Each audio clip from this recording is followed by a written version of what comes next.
Treinar o Seu Dragão é uma franquia lendária que não conquistou só o coração das crianças, mas de pessoas de todas as idades. Sabia que um dos principais motivos para esse sucesso é que vários elementos dos filmes são feitos só para os adultos entenderem? Uau!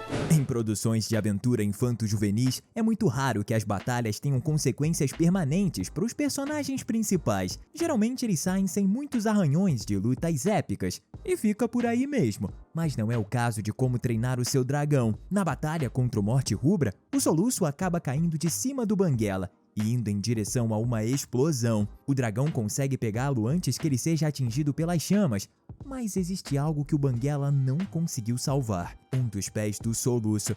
Depois disso, o protagonista passou a usar um pé protético, tanto no live action quanto na animação. E isso se torna um elemento importante dele pelo resto da saga. Não é algo que tenha volta. O Soluço vai ter para sempre uma lembrança do que aconteceu naquele dia, o que é bem pesado se a gente parar para pensar. O pior é que talvez o acontecimento seja mais pesado do que você imagina, porque não se tem certeza de como ele de fato perdeu o membro. Uma das opções mais aceitas é de que uma das suas pernas tenha queimado nas chamas e não deu para tratar, sendo necessário amputar um pedaço. No entanto, os filmes deixam subentendido que o culpado disso tudo foi na realidade o próprio Banguela.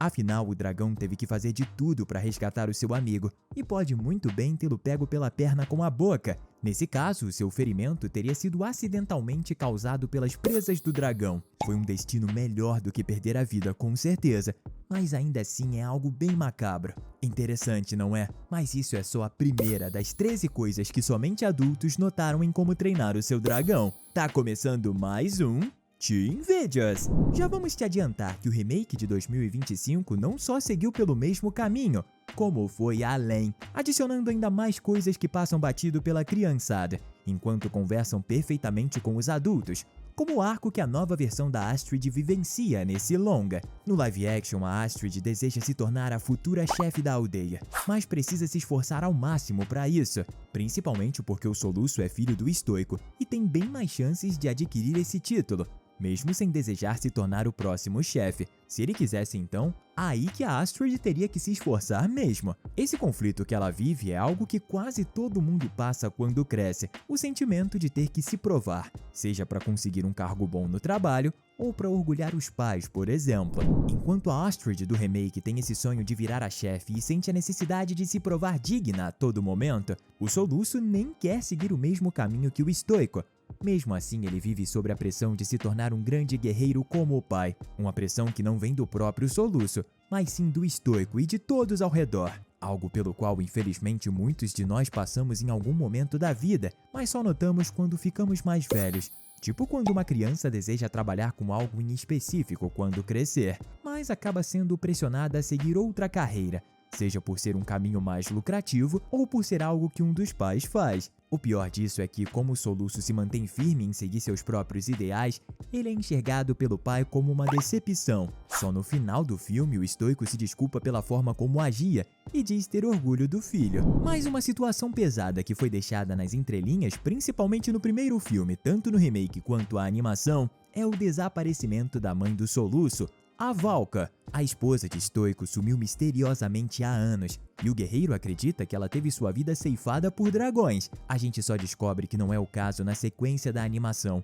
onde é revelado que ela passou todos esses anos vivendo com eles. Só que até lá o Estoico passou 2 décadas achando que era viúvo, enquanto o Soluço cresceu sem ter uma mãe, algo que definitivamente o afetou em toda a sua vida. É provável que a continuação do live action também venha trazer essa revelação de que a mãe do Soluço está viva, mas seria ainda mais pesado se ela permanecesse morta nesse outro universo. Quem mais saiu prejudicado com o sumiço da Valka definitivamente foi o Estoico, porque isso definiu a forma como ele seria super protetor como o filho. Isso fica ainda mais evidente no remake, em que existe um diálogo onde ele fala como o Soluço se parece bastante com a Valka. E não é mentira, o Soluço e a Valka são igualmente empáticos, além de ambos acreditarem que tanto dragões quanto humanos podem trabalhar juntos. Só que como o Estoico pensou que sua esposa faleceu nas mãos de dragões, passou a enxergar essa empatia e os ideais herdados pelo Soluço como uma fraqueza que também poderia fazer seu filho perder a vida. No final das contas, o Estoico só não queria perder outro ente querido,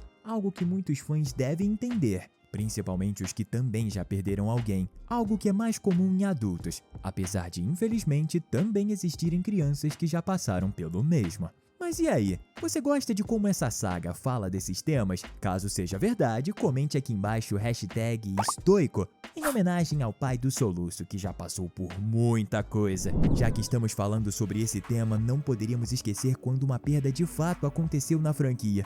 O fim triste do pai de Soluço em Como Treinar o Seu Dragão 2. Foi nesse momento que a saga de fato subiu de nível na seriedade e nos fez lembrar que a vida de todos chega ao fim um dia. Além disso, essa foi uma grande perda real para o Soluço. Ele nunca vai ter a chance de descobrir que seu pai está vivo, como fez com sua mãe. É mais uma mudança fatal e permanente que o Soluço tem que lidar, justamente como acontece na vida real quando a gente perde um pai, uma mãe, um avô ou um irmão, por exemplo. Além de perdas pessoais, muitos guerreiros perdem suas vidas durante as lutas entre dragões ao longo de toda a franquia. No primeiro longa e no remake, o Morte Rubra causa uma destruição em massa com os seus ataques, de modo que é simplesmente impossível que todos tenham escapado vivos. Muitos devem ter falecido, e o número de feridos também deve ser considerado, como o próprio Soluço, que ficou deficiente como resultado da batalha. Já em Como Treinar o Seu Dragão 2 nem se fala, não é? A batalha entre os dragões de Drago e Valka também causa um verdadeiro caos, até resultar no dragão da Valka sendo eliminado, enquanto a besta implacável de Drago rouba o posto de alfa do seu oponente. E essa tá longe de ter sido a única crueldade do Drago, o vilão do segundo filme. Muitas crianças não notam o quão cruel ele é, mas é só prestar um pouco mais de atenção em tudo que esse cara faz pra gente perceber o nível da coisa. A forma como ele chegou ao poder foi pela violência e pelo medo. Os dragões ficam receosos, seus servos têm medo dele, e os seus inimigos você já sabe. Infelizmente, quem é mais velho sabe que o personagem é muito realista, já que existiram várias pessoas bem cruéis ao longo da história da humanidade que criaram impérios só na base do terror. Afinal, o medo é a forma mais fácil de manter a população sob controle. I know what it is to live in fear.